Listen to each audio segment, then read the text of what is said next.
Bonjour et bienvenue dans notre seconde émission, Mission des Blaireautins. Au programme, nous vous réservons un reportage sur les ossements, un débat sur la déforestation et 2 coups de gueule, dont un qui va se dérouler prochainement et pas très loin d'ici. Et maintenant, allons rejoindre nos invités. Voici notre premier coup de gueule avec comme chroniqueur Sarah, Clarisse et Chloé. Et pour les journalistes, nous avons Justine et Camille.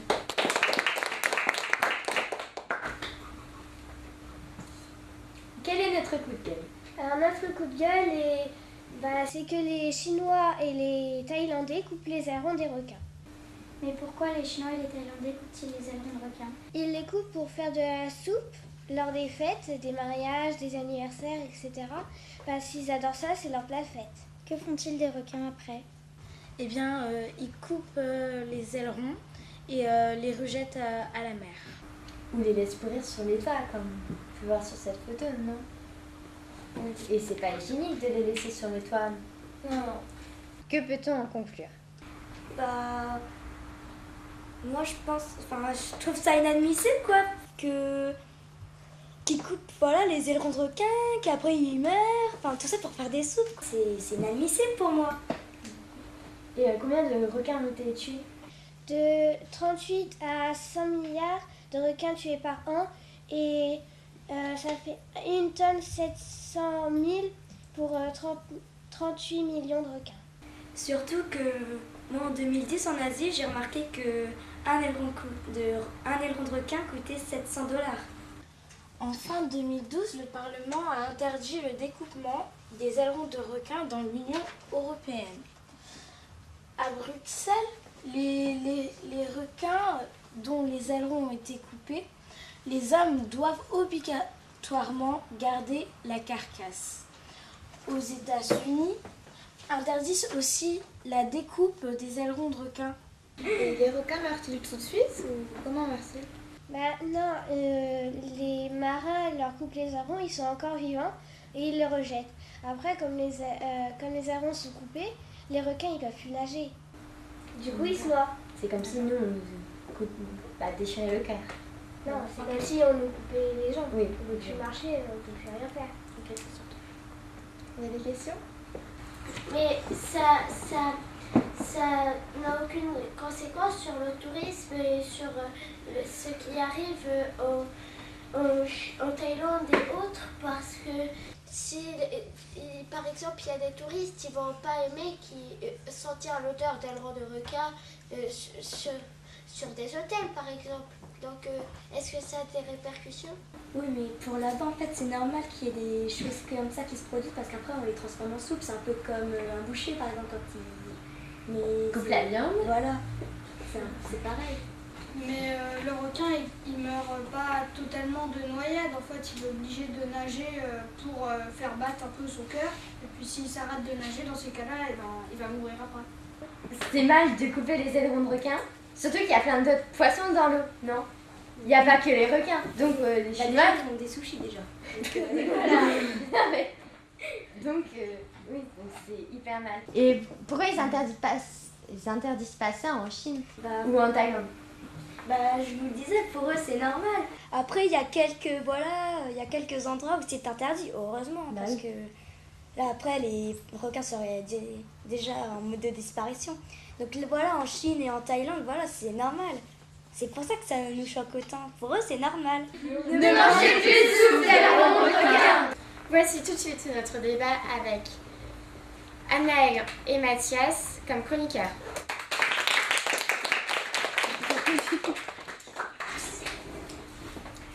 Et voici Clément, notre journaliste pour l'événement.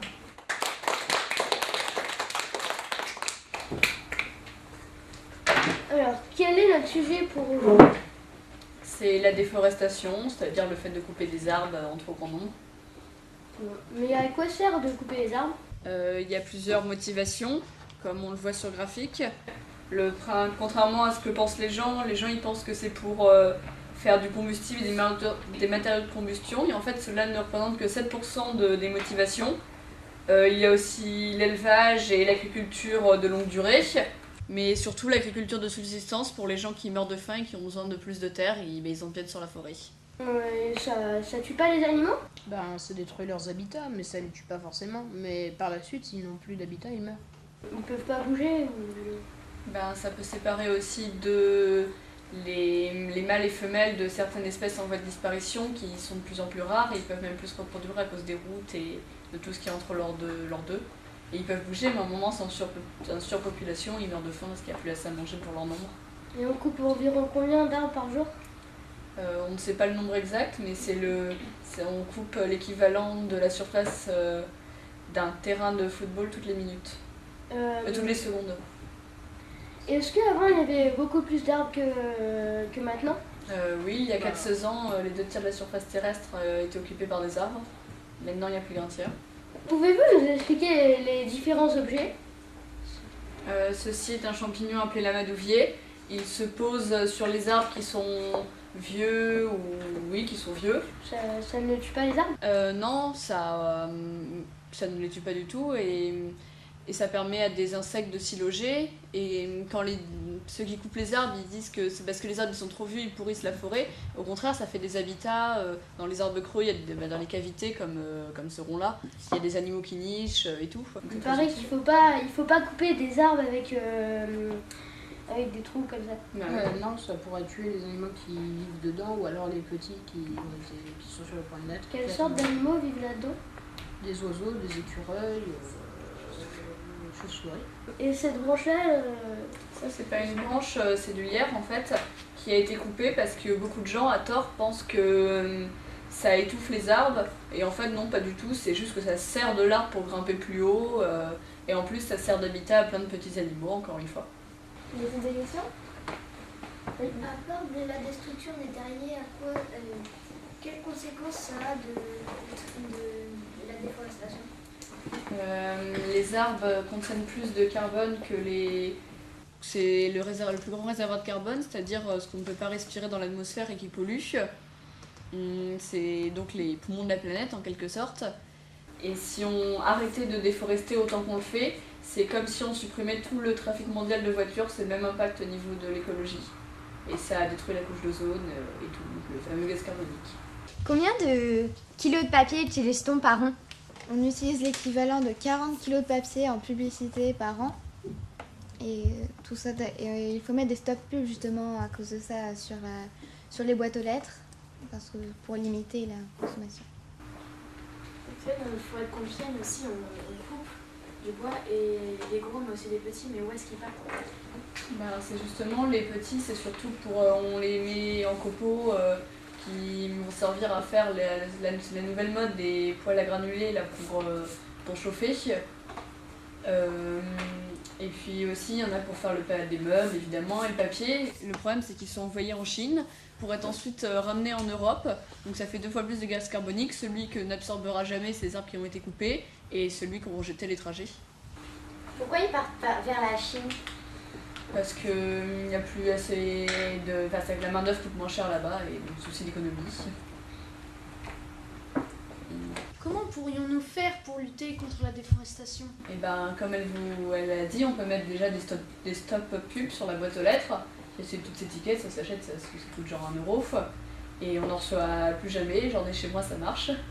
Et on peut aussi consommer moins de papier, même en général. Et après, il y a aussi des meubles et même des cahiers ou d'autres trucs où il y a marqué FSE, c'est-à-dire que les forêts sont FSC, c'est-à-dire que les forêts sont gérées durablement, qu'on coupe des arbres, on en replante, c'est pas de la déforestation, quoi. Ne pensez-vous pas qu'il faut limiter notre consommation de papier? Voyez-vous différemment la déforestation après ce débat? Réfléchissez-y. Ce débat vous a-t-il appris des choses? Maintenant, savez-vous les aspects positifs et négatifs de la déforestation? Le débat est terminé. Je retrouve une de mes collègues pour continuer cette émission. Voici Clémence. Bonjour. Voici un reportage réalisé par des naturalistes spécialisés dans l'ostéologie. L'ostéologie est l'étude des os. Oh, qu'est-ce que c'est que tu tiens? Ceci est un os de renard. Il est mort il y a à peu près très longtemps. Et de quoi ce renard a-t-il mort? Eh bien, on peut le voir ici, il est mort d'une balle dans la tête. Beaucoup de personnes disent que les renards sont nuisibles, mais c'est pas vraiment vrai parce que grâce à eux, il y a moins de bêtes vraiment nuisibles pour les champs et les récoltes. Que faites-vous? Ah, on regarde un squelette de renard. Très bien. Comment vous faites pour différencier un squelette de blaireau comme celui-là et un squelette de renard comme celui-là? Alors, le squelette de renard, il a les os plus fins et celui de blaireau, il a les os plus épais. Mais pourquoi est-elle si maigre, cette renarde? On suppose qu'elle a eu une maladie et qu'elle a eu du mal à manger et du coup, sa cage thoracique, elle s'est un peu refermée. J'ai remarqué que les pattes n'étaient pas vraiment si... Enfin, elles sont différentes. C'est de l'arthrose. Ça date d'une blessure. Est-ce que vous savez comment est-elle morte? Alors, elle est morte de vieillesse, mais aussi d'une maladie. Je vois que vous tenez un crâne, mais c'est un crâne de quoi? C'est un crâne de biche. Comment savez-vous que c'est de biche et pas de chevreuil? Ici, on voit qu'il n'y a pas de pivot pour soutenir les bois. Je vois qu'elle n'a pas d'incisive ni de canine non plus. Pourquoi? Eh bien, les cervidés, à la place des incisives, ils ont un bourrelet gingival. Ils n'ont pas besoin de canines puisque ce sont des herbivores. Bonjour, vous nous montrez des crânes de quoi? Nous vous montrons des crânes de blaireau. D'accord. Et qu'est-ce que c'est que ça? Alors ça c'est une crête. Ça aide à déterminer à peu près l'âge. D'accord. Mais c'est bizarre ici, c'est pas pareil. C'est comme si c'était... Il y a un petit trou parce que ce blaireau s'est pris un coup sur la tête. D'accord. Et est-ce qu'il y a un autre moyen de déterminer l'âge? Oui. Donc on peut voir l'usure des dents et puis l'arthrose. Donc on peut voir des petits points en fait. Mais les jeunes, est-ce qu'ils ont des crêtes? Alors à la naissance c'est vraiment tout petit, on voit tout juste, ça fait vraiment qu'un petit trait. Par contre comme celui-ci, il était quand même assez vieux, où on peut voir que c'est vraiment très bien formé et que c'est assez... ça fait plusieurs... on peut voir que ça fait plusieurs centimètres quand même. C'est quand même vieux. Et pourquoi il y a un trou ici? Alors oui, celui-là il s'est pris une balle dans la tête. On croit que c'est au cours d'un déterrage. Qu'est-ce que vous tenez? Eh ben, moi je tiens un crâne de martre. Et moi je tiens un crâne de fouine. Comment on les différencie donc? La martre a un petit trou au milieu du crâne et il y a une bosse qui ressort par le nez. Tandis que le crâne de fouine, il n'en a pas. C'est quoi les petits trous sur le crâne? Donc ce sont des trous de balles, donc c'est-à-dire qu'il s'est fait tirer dessus. Quel animal entend le mieux? L'animal qui entend le mieux, c'est la martre. Donc on peut voir que les cavités auditives de la martre sont plus grosses que celles de la fouine. Donc ça veut dire que entend mieux. Que la martre entend mieux. C'est un squelette de quel animal? C'est un squelette de blaireau. Et est-ce qu'on peut savoir de quoi est-ce qu'il est mort? Bah oui, il est mort d'un choc crânien. Au niveau du crâne, ça se voit pas, mais une voiture l'a percuté. il a percuté à peu près ici. Et pourquoi les griffes ici, les griffes des pattes avant sont-elles plus longues que celles des pattes arrière? Parce que grâce à ses pattes avant, il peut creuser son Et quel est cet os? Cet os, c'est l'os pénien. Et pourquoi ici c'est plus épais que sur les 3 autres pattes? Déjà, il a eu une complication au niveau de sa mort, il a eu de l'arthrose, ça se voit grâce à ces points qui sont ici. Et ensuite, pour répondre à la question, c'est plus gros ici parce qu'il a fait il s'est fait une fracture et ça s'est reconsolidifié. Nous terminons cette émission avec ce deuxième coup de gueule. Voici le deuxième coup de gueule, le Ch'ti Fox Day. Nous vous présentons les chroniqueurs Tom et Thibaut. Et voici les journalistes Mathias et Thomas. Que veut dire Ch'ti Fox Day? Le Ch'ti Fox Day veut dire le jour du renard ch'ti. En quoi consiste-t-il? Il consiste à exterminer les renards en les piégeant, les déterrant. Combien de renards sont-ils tués dans le département du Nord chaque année? Environ 6500 renards sont tués. Combien de temps dure-t-il? Il dure 5 jours, du 17 février au 23 février, tous les ans. Que font-ils aux renards?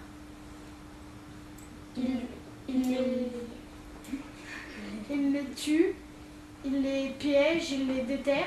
Le déterrage, ça consiste à aller dans les terriers avec des chiens, souvent, et à prendre tout ce qu'il y a dedans. Donc les renards, par exemple, ça, c'est une pince pour les attraper, pour attraper le cou. Mais pourquoi il les tue? Il les tue pour avoir de l'argent, pour gagner 5 € par queue de renard seulement. Et puis ils le font aussi pour leur propre plaisir. Pourquoi la Fédération des chasseurs organise-t-elle le Ch'ti Fox Day? Elle l'organise pour inciter les lieutenants de louveterie, les déterreurs, les chasseurs à tuer un maximum de renards. Parce que le renard est mal aimé, il est considéré comme un nuisible. Il l'accuse de manger des petits gibiers, puis d'avoir des maladies graves. Donc ils incitent les gens à les exterminer. Alors il est utile parce qu'il peut manger les rongeurs qui sont en trop grand nombre dans les agricultures. Quelle sorte de maladie? On parle souvent de la rage, mais la rage, les renards ne la transmettent plus. Maintenant, c'est l'échinococose alvéolaire, mais c'est très rare. Et c'est juste un prétexte pour tuer les renards. C'est quoi ces appareils et ces queues? Les queues, donc, c'est ce qui rapporte bien 5 € à chaque chasseur qui en ramène une. Ça, c'est un collet. En fait, quand le renard passe sa tête dedans, ça l'étrangle et il meurt. Ça, c'est un piège qui est maintenant interdit. C'est le piège à mâchoire. Il est interdit, regardez, il y a une patte dedans. Le renard a été retrouvé à côté du piège, il s'est rongé la patte pour pouvoir s'enfuir. Et voilà un crâne de renard qui a été mort d'une balle dans la tête. Est-ce qu'ils utilisent la fourrure? Non, c'est interdit en France d'utiliser la fourrure pour le commerce. Mais il y a quelques élevages encore de renards pour la fourrure. Si personne ne réagit, si on ne réagit pas, dans quelques mois ou voire dans quelques années, il n'y aura plus de renards. Voulez-vous vraiment voir cette petite boule de poils si magnifique disparaître de l'humanité? Pourquoi attendre? Pourquoi ne pas agir maintenant? Le renard est presque en voie de disparition. Pourquoi ne pas les laisser? Aujourd'hui, c'est des renards. Mais demain, ce sera quoi? Des blaireaux? Des lapins? Réagissez maintenant. Les animaux sont des êtres vivants. Ils ont des droits. Protégeons-les avant qu'ils disparaissent. Tous ces immeubles, toutes ces maisons qu'on construit, moi ça me fait peur. Pourquoi on laisserait pas la nature vivre? C'est vrai, elle est belle, elle. Il y a quelques nuits, j'ai fait un rêve. Mais c'était un rêve plutôt banal. Mais il n'y avait ni grande invention ni rien. Il n'y avait seulement qu'une belle nature et on s'y sentait bien. Il y avait de l'air propre qui n'était pas sorti des usines. Il y avait des animaux qui chantoyaient et qui n'avaient pas peur de nous. Pouvons-nous réaliser ce rêve? À vous la question. Protéger les animaux, c'est aussi protéger l'humanité. Déforester, couper des ailerons, massacrer le renard, nous détruisons la nature. Mais nous pouvons aussi la protéger. Vous pouvez la protéger. Action. Oui. Et aussi, voilà.